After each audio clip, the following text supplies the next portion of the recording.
الرحمن الرحیم الف لام را کتاب انزلناہ الیک لتخرج الناس من الظلمات الی النور لتخرج الناس من الظلمات الی النور بإذن ربهم إلى صراط العزيز الحميد إن الله وملائكته يصلون على النبي يا أيها الذين آمنوا صلوا عليه وسلموا تسليما اللهم صل على محمد وعلى آل محمد كما صليت على إبراهيم وعلى آل إبراهيم إنك حميد مجيد اللهم بارك على محمد وعلى آل محمد كما باركت على إبراهيم وعلى آل إبراهيم إنك حميد مجيد سبحان ربك رب العزة عما يصفون وسلام على المرسلين والحمد لله رب العالمين.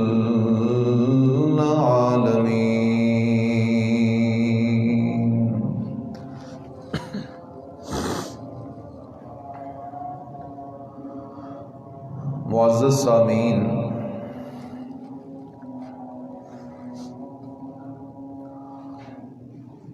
پارہ 13 سورہ ابراہیم کی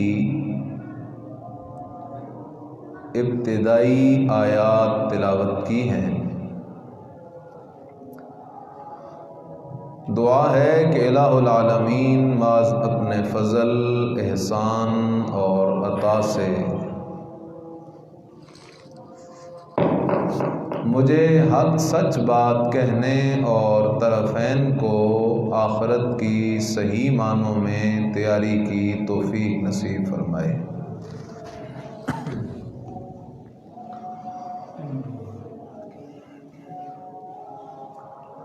عیسوی اعتبار سے نیا سال شروع ہو چکا ہے۔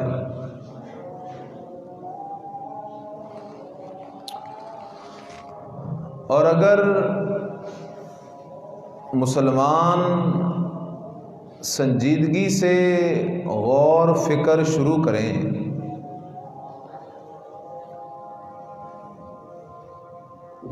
اور امت مسلمہ کی پستی کے اسباب کو تلاش کرنے کی کوشش کریں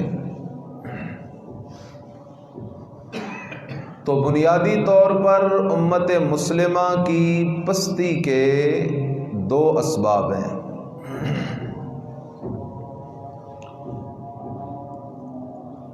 جن میں سے پہلا سبب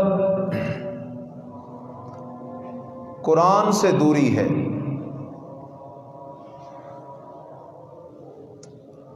اور دوسرا سبب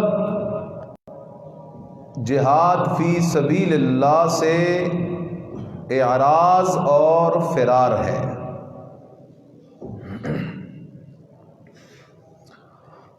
اگر آپ سنجیدگی سے غور کریں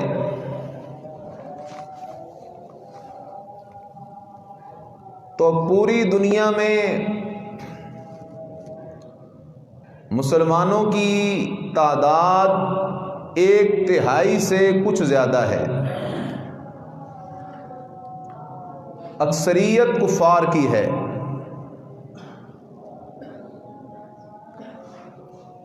اور پھر جو مسلمان ہیں کلمہ گو مسلمان،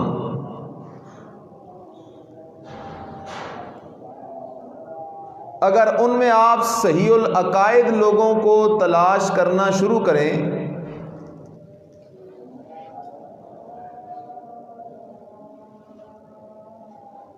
تو کلمہ گو 100% مسلمانوں میں سے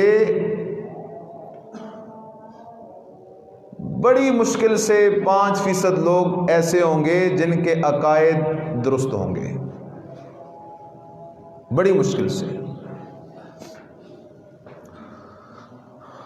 گویا کہ اور آسان کر دو، کفار کو ایک طرف رکھ دو جو صرف کلمہ گو مسلمان ہیں، ان میں سے 10% بھی ایسے نہیں ہوں گے جو یومیہ تلاوت کرتے ہوں۔ یہ حال ہے امت کی قرآن سے دوری کا۔ کفار تو ہیں ہی قرآن سے دور، لیکن جنہوں نے کلمہ پڑھا ان میں سے 10% وہ ہوں گے جو کم از کم یومیہ قرآن کی تلاوت کرتے ہوں گے، اور پھر ان 10% میں سے بھی بڑی مشکل سے 2% ہوں گے، 3% ہوں گے جن کو واقعی قرآن کی سمجھ ہوگی اور ان کے عقائد درست اور مضبوط ہوں گے۔ لہذا امت کی پستی کی سب سے بڑی وجہ وہ قرآن سے دوری ہے۔ اس لیے آج کفار مسلمانوں پر یوں دوڑ دوڑ کے چڑھ رہے ہیں جیسے بھیڑیا بکریوں کے ریوڑ پہ بھاگ بھاگ کے حملہ کرتا ہے۔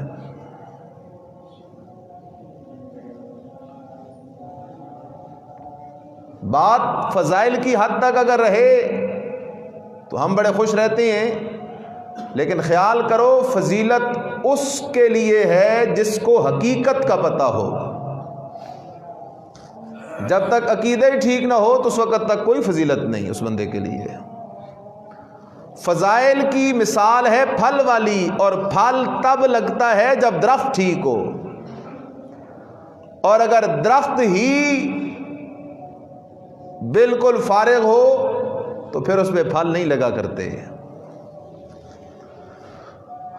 تو امت کی پستی کا سب سے بڑا سبب وہ قرآن سے دوری ہے۔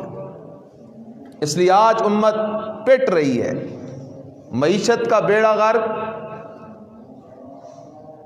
معاملات کا بیڑا غرق، مسلم ممالک کے سربراہان وہ کفار کے سامنے یوں ہاتھ باندھ کے کھڑے ہوتے ہیں۔ ایک وقت وہ تھا کہ جب کفار مسلمان خلفاء اور امراء کی رستوں کے اندر ہاتھ باندھ کے کھڑے ہوا کرتے تھے۔ کیوں؟ اس وقت قرآن بھی تھا اور جہاد بھی تھا۔ آج جب یہ دونوں چیزیں مسلمانوں کے دل سے نکل گئیں، قرآن صرف تلاوت کی حد تک رہ گیا، ختم شریف کی حد تک رہ گیا، قسم اور حلف کی حد تک رہ گیا، ہدیے نذرانے کی حد تک رہ گیا، رمضان میں تلاوت کی حد تک رہ گیا، بچوں کو ناظرہ پڑھانے کی حد تک رہ گیا، جنازے کے آگے سر پہ رکھنے کے لیے رہ گیا۔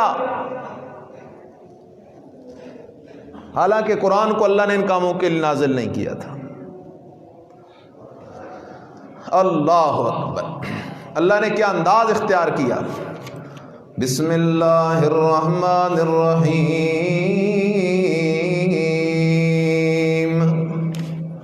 من اعرض عن ذکری فإن له معیشة ضنکا۔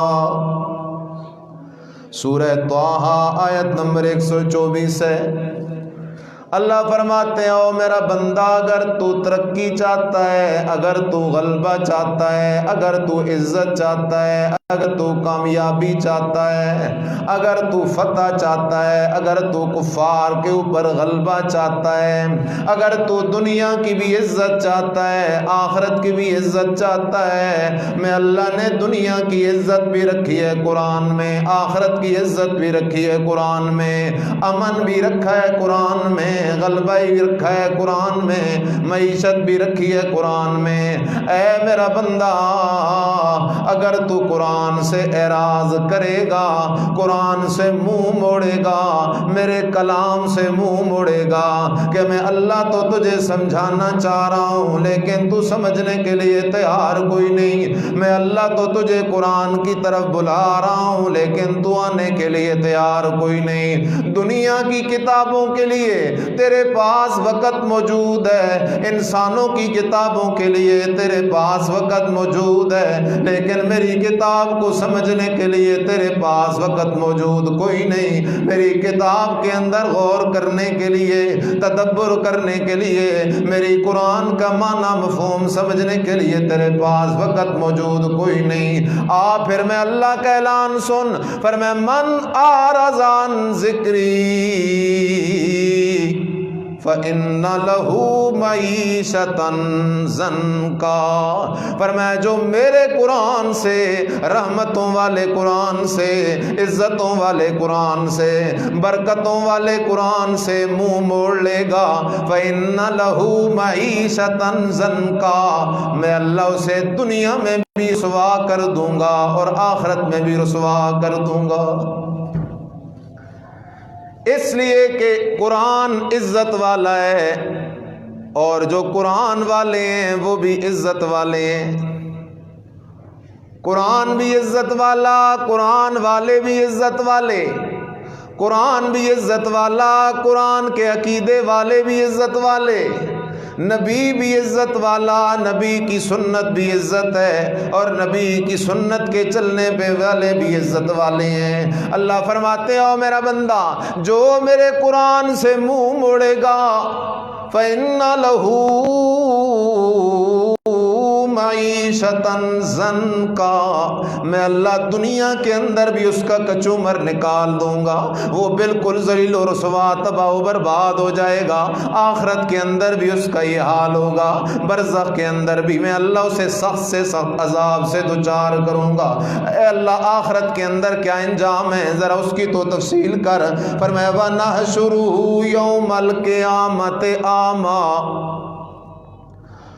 دنیا میں جنہوں نے قرآن کو سمجھنے کی کوشش نہ کی، اللہ کا قرآن کہتا رہا لوگوں نبی نبی اللہ کے پیارے ضرور ہیں، ولی اللہ کے پیارے ضرور ہیں، لیکن غیب دان اکیلا اللہ ہے۔ اللہ کا قرآن یہ بولتا رہا لیکن من اعرض عن ذکری، بد نصیب اور بدبخت لوگ ہوئے جو قرآن کی طرف نہیں آئے، اپنے اپنے بابوں کی کتابوں کے پیچھے بھاگتے رہے۔ اللہ کا قرآن ساری زندگی چیخ چیخ کے کہتا رہا جتنے نبی میں اللہ نے بھیجے ان میں سے کوئی نبی فرشتوں سے بھی کوئی نہیں آیا، جنوں سے بھی کوئی نہیں آیا، عورتوں سے بھی کوئی نہیں آیا، سارے نبی جو بھیجے ہیں مرد بھیجے ہیں، آدم کی اولاد سے بھیجے ہیں۔ اللہ کا قرآن یہ چیخ چیخ کے مسئلہ بیان کرتا رہا لیکن من اعرض عن ذکری، کئی بدبخت لوگ وہ تھے جو میرے قرآن کے قریب نہ آئے، اپنے اپنے بزرگوں کی کتابوں کے پیچھے بھاگتے رہے۔ میرا قرآن تو ساری زندگی کہتا رہا وَمَنْ أَضَلُّ مِمَّنْ يَدْعُو مِن دُونِ اللَّهِ مَن لَّا يَسْتَجِيبُ لَهُ إِلَىٰ يَوْمِ الْقِيَامَةِ ادْعُونِي أَسْتَجِبْ لَكُمْ ادْعُونِي أَسْتَجِبْ لَكُمْ إِنَّ الَّذِينَ يَسْتَكْبِرُونَ عَنْ عِبَادَتِي سَيَدْخُلُونَ جَهَنَّمَ دَاخِرِينَ۔ میرا قرآن تو چیخ چیخ کے کہتا رہا او لوگوں مصیبتوں تکلیفوں کے اندر پکارنے کے لائق لائق اکیلا اللہ ہے۔ آدم پہ مصیبت آئی تو اللہ کو پکارا، نوح علیہ السلام پہ مصیبت آئی تو اللہ کو پکارا، یونس علیہ السلام پہ مصیبت آئی تو اللہ کو پکارا، ایوب علیہ السلام پہ مصیبت آئی تو اللہ کو پکارا، آمنہ کے لال پہ تکلیف آتی تو اللہ کو پکارتے ہیں۔ اللہ کا قرآن تو چیخ چیخ کے کہتا رہا پکار کے لائق اکیلا اللہ ہے، لیکن من اعرض عن ذکری، کئی بدبخت لوگ قرآن کی بات کی طرف متوجہ نہیں ہوتے تھے، اپنے باپ دادا کی جھوٹی باتوں پہ ڈٹے رہتے تھے۔ اللہ ان کا انجام کیا ہوگا؟ انداز تو دیکھو قرآن کا۔ اللہ فرماتے ہو میرا بندہ، میرا قرآن چیخ چیخ کے کہتا رہا ولیوں کا ادب کر، نبیوں کا ادب کر، لیکن نظر نیاز منت منوت عبادت ہے، اور عبادت کے لائق اکیلا کون ہے؟ انما حرم علیکم المیتۃ والدم ولحم الخنزیر وما اہل بہ لغیر اللہ۔ اللہ کہتا ہے او بندہ میں اللہ پاک نے تیرے اوپر مردار بھی حرام کر دیا، ذبح کے وقت جو دم مسفوح نکلتا ہے وہ بھی حرام کر دیا، خنزیر بھی حرام کر دیا، وما اہل بہ لغیر اللہ۔ ہر وہ بکرا چھترا، ہر وہ شرینی، ہر وہ دیگ، ہر وہ کھانے پینے کی چیز جس پر غیر اللہ کا نام بلند کیا جائے، 11ویں والے پیر کے نام کی 11ویں، نیاز حسین، نیاز بی بی فاطمہ تو زہرا، نیاز حسن، نیاز فلاں اور نیاز فلاں، اگر تو غیر اللہ کے نام کی نظر نیاز مانے یہ تو میں اللہ کے ساتھ شرک ہے۔ میرا قرآن چیخ چیخ کہ تجھے میری توحید کا مسئلہ سمجھاتا رہا، لیکن من اعرض عن ذکری، پھر بھی کئی بدبخت وہ تھے جنہوں نے میرے قرآن کی طرف توجہ نہیں کی۔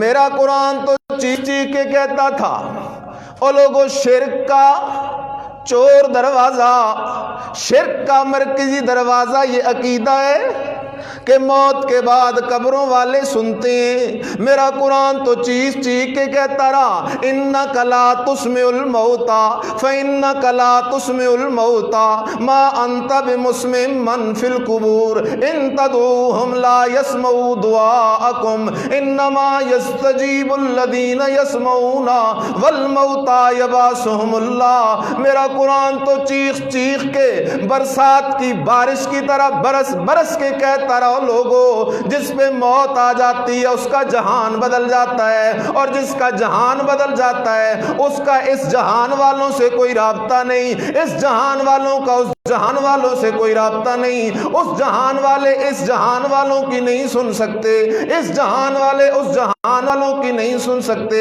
جیسے اصحاب کہف 309 سال سوئے رہے، 309 سال کے بعد اللہ نے اٹھا کے پوچھا کم لبثتم قالوا لبثنا یوما او بعض یوم، کہنے لگے اللہ ایک دن گزرا ہوگا یا دن سے بھی تھوڑا وقت گزرا ہوگا، حالانکہ گزر 309 سال گئے تھے۔ اللہ کا نبی حضرت عزیر علیہ السلام 100 سال موت کی وادیوں میں گزار کے جو واپس آتا ہے اللہ پوچھتا ہے کم لبثتا، اور میرا لاڈلا کتنا عرصہ تو موت کی وادیوں میں گزار کے آ رہا ہے؟ اللہ کا سچا سچا نبی عزیر جواب دیتا ہے لبثت یوما او بعض یوم۔ اللہ کا قرآن تو مسئلہ سمجھاتا رہا شرک کا ارتکاب نہ کرو، قبروں والوں کے سننے کا عقیدہ نہ رکھو، لیکن پھر بھی کئی بدبخت اور بد نصیب لوگ تھے جو قرآن کے مقابلے جھوٹی روایتیں پیش کرتے رہے، جو قرآن کے مقابلے جھوٹے مفتی پیش کرتے رہے، جو قرآن کے مقابلے جھوٹے بزرگ پیش کرتے رہے، جو قرآن کے مقابلے جھوٹے علماء پیش کرتے رہے۔ اللہ فرماتے او میرا بندہ یہ دنیا کا جہان تو گزر جائے گا، آنے دے دن قیامت کا، وَنَحْشُرُهُ يَوْمَ الْقِيَامَةِ أَعْمَى، جو دنیا میں میرے قرآن سے اندھا رہے گا قیامت کے دن میں اللہ پاک اسے اندھا کر کے اٹھاؤں گا۔ کیسا کر کے اٹھاؤں گا؟ اندھا کر کے، نابینا۔ وَنَحْشُرُهُ یوم القیامت اعمیٰ، اللہ قیامت کے دن میں اسے اندھا کر کے اٹھاؤں گا۔ قال لما حشرتنی اعما وقد كنت بصیرا، جب قیامت کے دن یہ اٹھے گا تو اندھا ہوگا، ٹھوکریں کھائے گا، دھکے کھائے گا میدان محشر میں۔ اللہ سے پوچھے گا، اللہ لما حشرتنی اعما، آج تو نے مجھے اندھا کر کے کیوں اٹھا دیا؟ وقد كنت بصیرا، حالانکہ دنیا میں تو میں بینا تھا، میری نظر ٹھیک ٹھاک تھی۔ اللہ تو نے مجھے آج اندھا کر کے کیوں اٹھا دیا؟ اللہ آگے سے جواب دیں گے، کالا کذالک اتتک آیاتنا فنسیتہا وکذالک الیوم تنسا۔ اللہ فرمائیں گے، او ظالمہ، دنیا میں تیرے پاس میرے قرآن کی آیتیں آتی تھیں، قرآن والے تجھے قرآن سنا سنا کے مسئلہ سمجھاتے تھے، قرآن کی آیتیں پڑھ پڑھ کے مسئلہ سمجھاتے تھے، سورت نمبر اور آیت نمبر بتا بتا کے مسئلہ سمجھاتے تھے، لیکن جب تیرے پاس میرے قرآن کی آیتیں آتی تھیں فنسیتہا، تو بھلا دیتا تھا، تو اعراض کر جاتا تھا، تو ان سے منہ موڑ جاتا تھا، تو آگے سے بدماشی کرتا تھا، تو آگے سے تکبر کرتا تھا، تو آگے سے غصہ کرتا تھا۔ دنیا میں تو میرے قرآن سے اندھا رہا ہے، آج میں اللہ پاک نے تجھے ہمیشہ ہمیشہ کے لیے اندھا کر دیا ہے۔ اللہ اکبر۔ اللہ ہمیں آخرت کے اندھا ہونے سے محفوظ فرمائے، سارے کہہ دو آمین۔ میں بھی چاہتا ہوں بچ جاؤں، آپ بھی چاہتے ہیں کہ آخرت میں اندھا ہونے سے کیا ہو جائیں ہم سارے۔ اب کیسے بچیں گے؟ اس کا طریقہ کیا ہے؟ اس کا حل کیا ہے؟ سمجھو بات کو، ہر مسلمان پر قرآن کے 3 حق ہیں۔ کتنے حق ہیں قرآن کے؟ 3 حق۔ اور لفظ میں نے کیا بولا؟ ہر صرف مولوی پر؟ اگر آپ بیدار ہیں، میں ایک جملہ بولنا چاہتا ہوں۔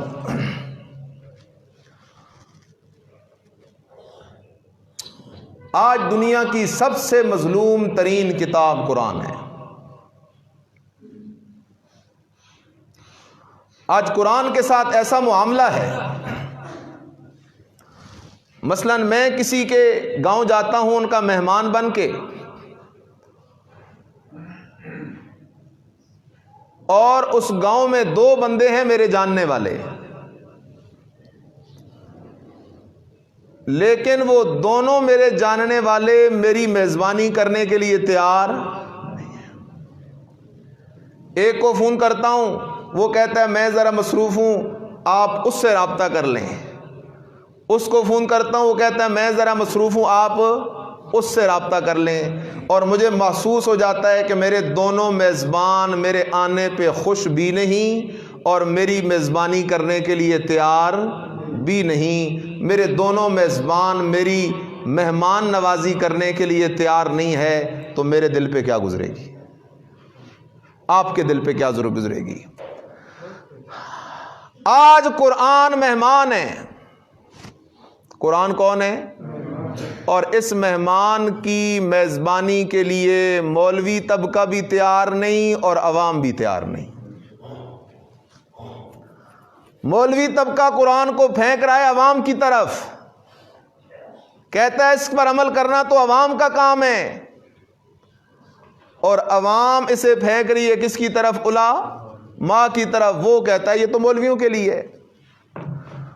مولوی کہتے ہیں قرآن عوام کے لیے، عوام کہتی ہے قرآن مولویوں کے لیے، اور قرآن درمیان میں پریشان ہے۔ آخرت کے اندھا ہونے سے بچنا چاہتے ہیں تو توجہ کر،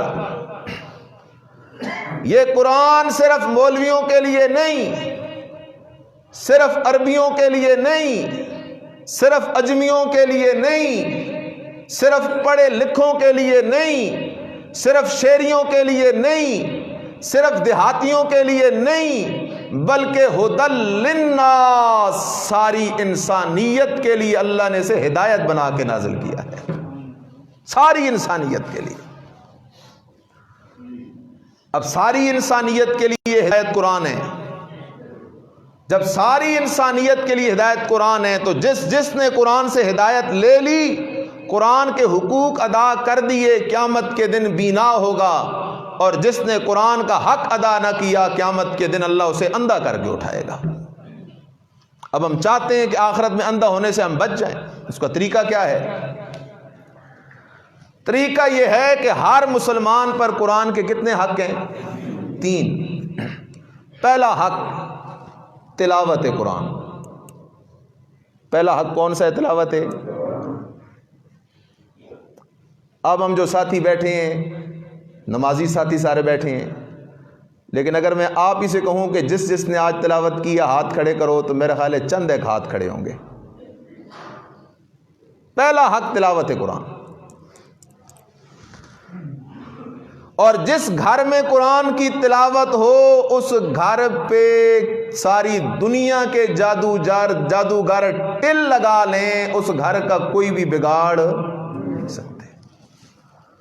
قرآن کی تلاوت ہو، آخری صورتوں کی تلاوت ہو، آیت الکرسی کی تلاوت ہو، سورہ فاتحہ کی تلاوت ہو، سورہ ملک کی تلاوت ہو، سورہ واقعہ کی تلاوت ہو، بالترتیب قرآن کی تلاوت ہو، کیونکہ قرآن پاک ہے۔ جس گھر میں قرآن پڑھا جاتا ہے اس گھر کو بھی اللہ شیطان کے اثرات سے پاک کر دیا کرتا ہے۔ آج قرآن کی تلاوت پہلا حق چھوڑا تو لوگ ڈرے بیٹھے ہوتے ہیں،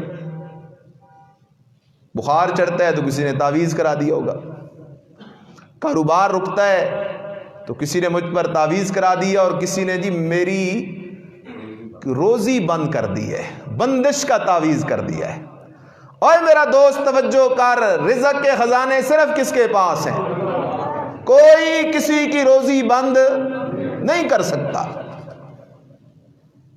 اس کے پاس رزق کے خزانے ہیں۔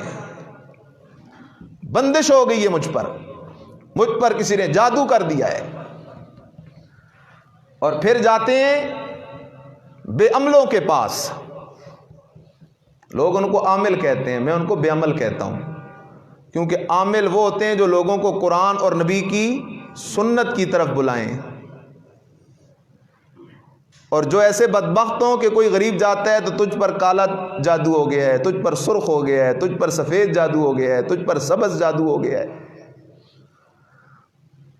لوگوں کا مال بھی لوٹا اور لوگوں کا ایمان بھی لوٹا۔ آمنہ کے لال کا فرمان سن میرا دوست، عقیدے کو مضبوط کر۔ آمنہ کے لال کا فرمان سن، میرے سچے سچے بے مثل بے مثال مرشد محمد الرسول اللہ صلی اللہ علیہ وسلم نے فرمایا، من اتا کاہنا او عرافا فصدقہ فقد کفر بما انزل علی محمد۔ آمنہ کے لال محمد الرسول اللہ صلی اللہ علیہ وسلم فرماتے ہیں، جو بندہ کسی نجومی کے پاس گیا، جو بندہ کسی کاہن کے پاس گیا، اسے جا کر اپنا ہاتھ دکھایا اور کہا حضرت جی میرا مقدر کیسے ہے، اسے جا کر اپنی قمیض دی اور کہا حضرت جی میری قسمت بتا دیں، مجھ پر تعویذ ہو گئے ہیں، بتائیں تعویذ کس نے کی ہیں اور تعویذ کہاں کہاں پڑے ہوئے ہیں۔ اور اس ظالم بدبخت انسان نے کہا تیرے مقدر میں یہ بات ہے، یہ بات ہے۔ اس ظالم بدبخت انسان نے کہا کہ فلاں بندے نے تجھ پر تعویذ کی ہیں، فلاں جگہ وہ تعویذ پڑے ہوئے ہیں، فصدقہ۔ آمنہ کا لال فرماتا ہے اس پوچھنے والے نے جب اس کا جواب سنا، اس نے کہا تجھ پر فلاں بندے نے تعویذ کرائے ہیں، فلاں بندے نے تجھ پر جادو کیا ہوا ہے، تیرے مقدر کے اندر یہ ہے، یہ ہے، یہ ہے۔ اور اس سننے والے نے اس کی تصدیق کر دی، واقعی پیر صاحب آپ سچ بول رہے ہیں، آپ ٹھیک بول رہے ہیں، اس کی بات کا یقین کر لیا۔ آمنہ کے لال فرماتے ہیں اس یقین کرنے والے ظالم نے اس سارے کے سارے قرآن کا انکار کر دیا ہے۔ اس سارے کے سارے قرآن کا کیا کر دیا ہے؟ کیونکہ یہ قرآن تو یہ مسئلہ سمجھاتا ہے کہ غیب دان اکیلا کون ہے، مقدروں کو بنانے اور بگاڑنے اور جاننے والا اکیلا کون ہے، اس کے سوا کوئی نہیں جانتا۔ آج ہر کام کے لیے تعویذ. خیال کرو آج بڑی ضرورت ہے امت کو یہ بات سمجھانے کی. میرے مرشد کریم محمد الرسول اللہ صلی اللہ علیہ وسلم کی زندگی میں بچے روتے تھے یا کوئی نہیں روتے تھے؟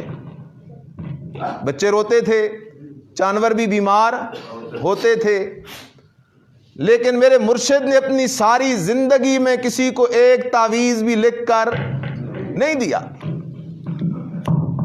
آج کوئی کام ہوتا ہے تعویذ تعویذ. خیال کر میرا بھائی، اگر تعویذوں سے یہ مسئلے حل ہوتے تو نبی علیہ السلام کو بدر کے میدان میں جنگ کرنے کی ضرورت تھی؟ تعویذ لکھ دیتے، عتبہ، شیبہ، فلاں فلاں فلاں، سارے ادھر ہی مردار ہو جاتے. میرے مرشد کو اپنے دندان مبارک شہید کرانے کی کیا ضرورت تھی؟ میرے مرشد کو سخت گرمی میں سفر کر کے تبوک جانے کی کیا ضرورت تھی؟ اگر ان تعویذوں سے کام چلتا تو میرے مرشد کو مکہ چھوڑ کر مدینے جانے کی، جادوگر اکٹھے ہو جائیں،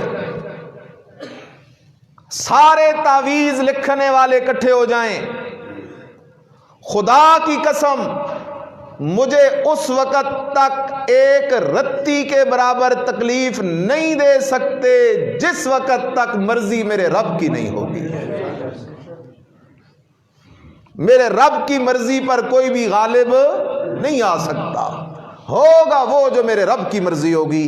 اللہ نے صاف فرمایا وَمَا تَشَاءُونَ إِلَّا أَن يَشَاءَ اللَّهُ. او میرے بندو، او میرے پیارو، تمہارے چاہنے سے کچھ نہیں ہوتا، ہوتا وہی ہے جو چاہتا کون ہے. قرآن کا دوسرا حق میرا دوست، آخرت کے اندھا ہونے سے بچ جا. قرآن کی تلاوت شروع کر دے، قرآن کی تلاوت شروع کر دے.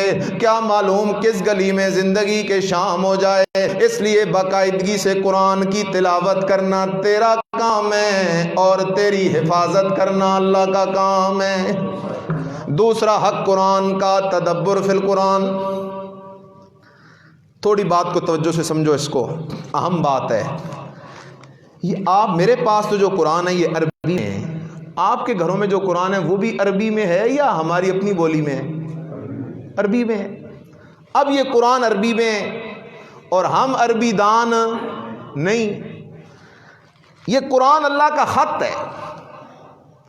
اللہ نے یہ خط مجھے بھی لکھا، آپ کو بھی لکھا، ہر بندے کو اللہ نے یہ کیا بھیجا ہوا ہے؟ ایک خط بھیجا ہوا ہے.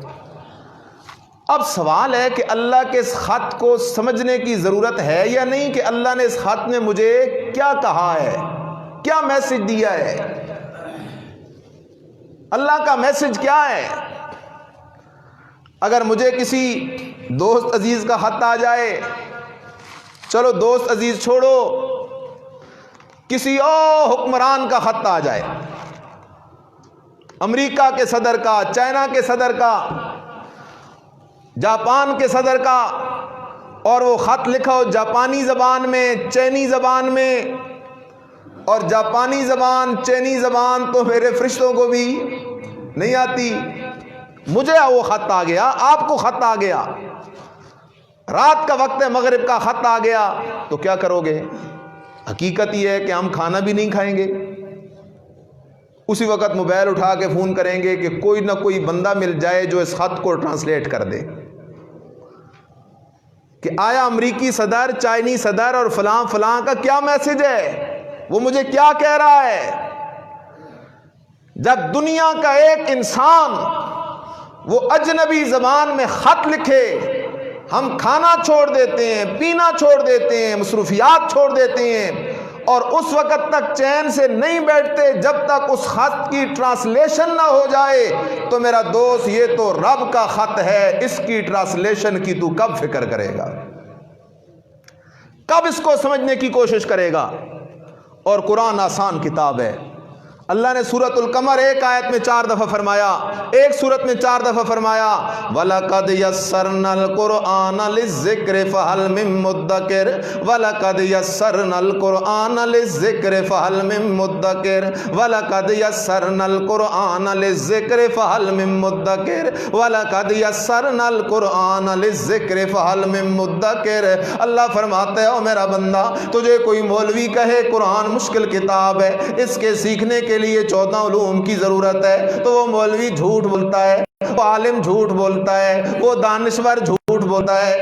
میں اللہ بھی سچا، میرا قرآن بھی سچا، میرا پیغام بھی سچا، میرا مسئلہ بھی سچا، میرا بیان بھی سچا، اس لیے کہ ذالک الکتاب لا ریب فیہ، یہ قرآن وہ کتاب ہے جس کی کسی صورت میں بھی شک کوئی موجود نہیں، جس کی کسی ایک آیت میں بھی شک کوئی موجود نہیں، جس کی کسی ایک آیت کے ایک کلمے میں بھی شک موجود کوئی نہیں۔ اے میرا بندہ، یہ لا ریب قرآن ہے، میں تجھے بتا رہا ہوں وَلَقَدْ يَسَّرْنَا الْقُرْآنَ لِلذِّكْرِ فَهَلْ مِن مُدَّكِرٍ، تجھے اپنا بنانے کے لیے،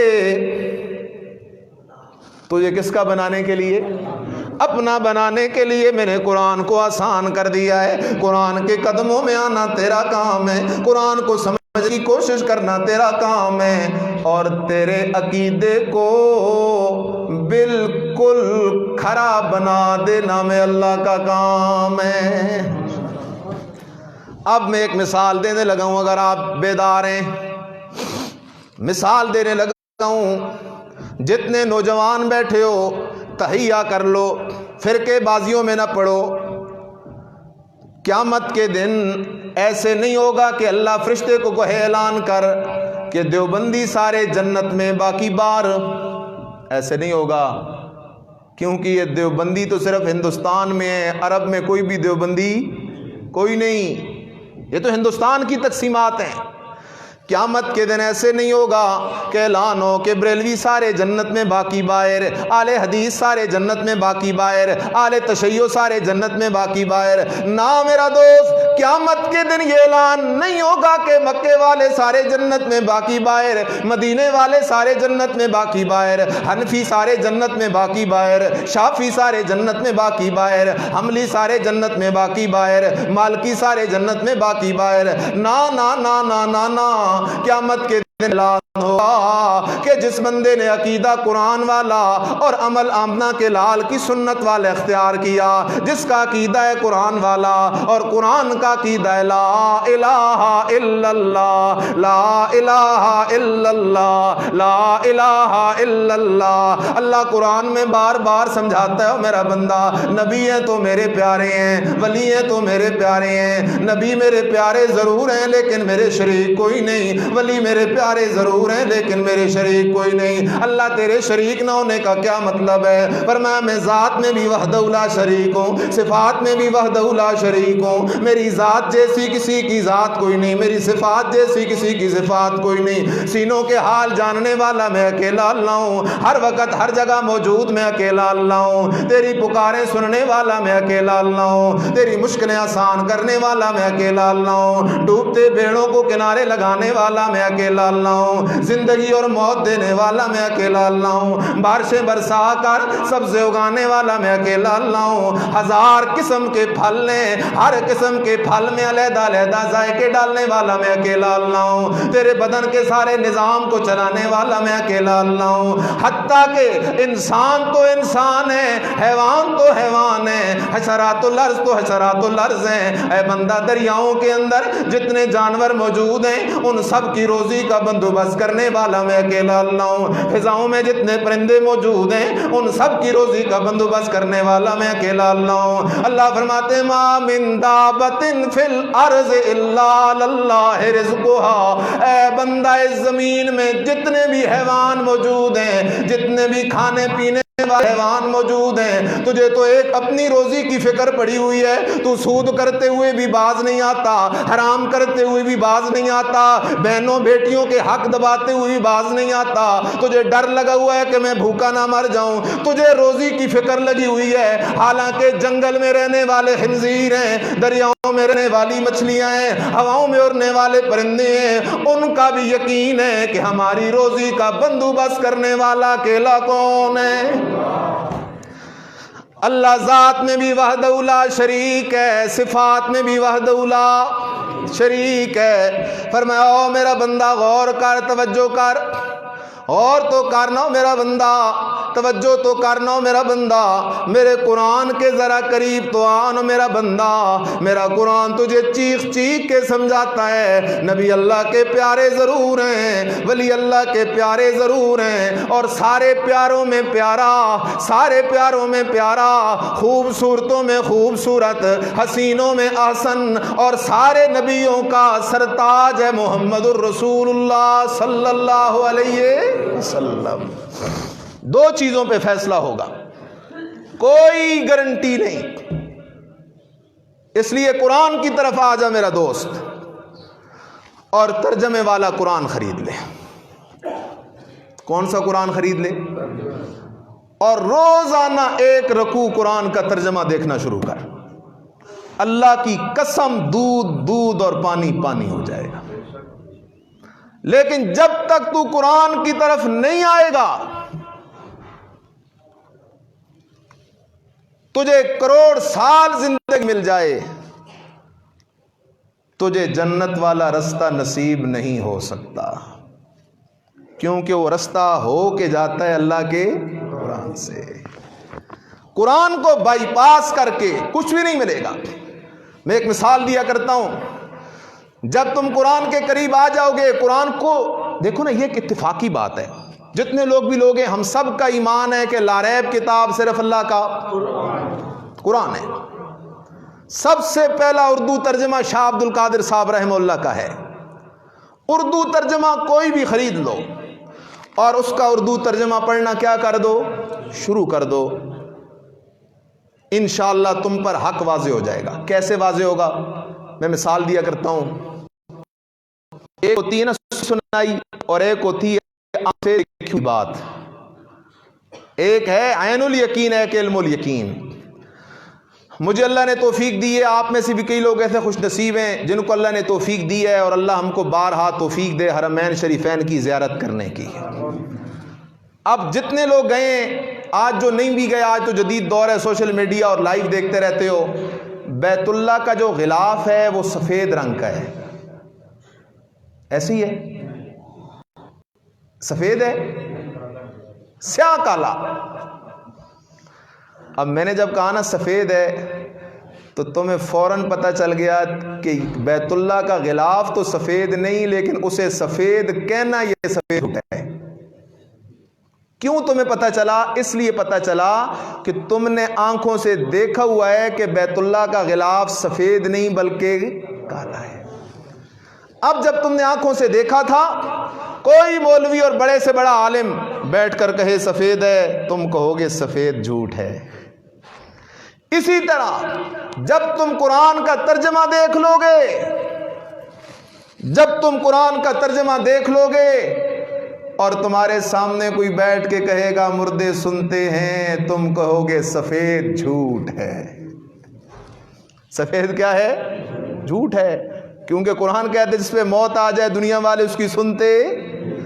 تمہارے سامنے کوئی بیٹھ کر کہے گا نبی کو بشر کہنا کفر ہے، تم کہو گے سفید جھوٹ ہے، کیونکہ قرآن تو بار بار کہتا ہے اشرف المخلوقات انسان ہیں، اور انسانوں میں سے انبیاء ہیں، اور سارے حضرت آدم کی اولاد سے ہیں۔ تمہارے سامنے کوئی بیٹھ کر کہے گا کہ فلاں بندہ اولاد دے سکتا ہے یا دوا سکتا ہے، تم کہو گے سفید جھوٹ ہے، اس لیے کہ قرآن چیخ چیخ کے کہتا ہے لوگو ہر چیز کے خزانے میرے پاس ہیں، اور میرا اپنے خزانوں پہ بڑا کنٹرول ہے، کوئی میرے خزانوں کے اندر خرد برد کر نہیں سکتا، میرے خزانوں پہ کوئی ڈاکہ ڈال نہیں سکتا۔ لہٰذا قرآن جب کہتا ہے اولاد دینے والا صرف اللہ، جب کوئی کہے گا کوئی اور دے سکتا ہے، تمہارے سامنے قرآن ہوگا، تم کہو گے سفید جھوٹ ہے۔ کیوں؟ اس لیے کہ تمہیں قرآن والی آنکھیں لگ گئی ہیں، اور جب قرآن والی آنکھیں لگ جائے نا، اللہ کی قسم، پھر بندے پہ کوئی بھی ڈاکہ نہیں ڈال سکتا، پھر بندہ پکے قدموں پہ کھڑا ہوتا ہے۔ کیوں؟ کہ آج مسلمان جتنے بھی ہیں الحمدللہ ہم سب کو قرآن پہ یقین ہے، اور میں اس بات کو دعوے سے کہتا ہوں، ہماری عوام قرآن پہ اپنا تن من دھن سب کچھ قربان کرنے والی عوام ہے، لیکن آج افسوس یہ ہے کہ ہم لوگوں نے، مذہبی طبقے نے آپ کو قصے سنائے، آپ کو کہانیاں سنائیں، آپ کو جھوٹی حکایتیں سنائیں، آپ کو جھوٹی روایتیں سنائیں، آپ کو ہم نے جھوٹے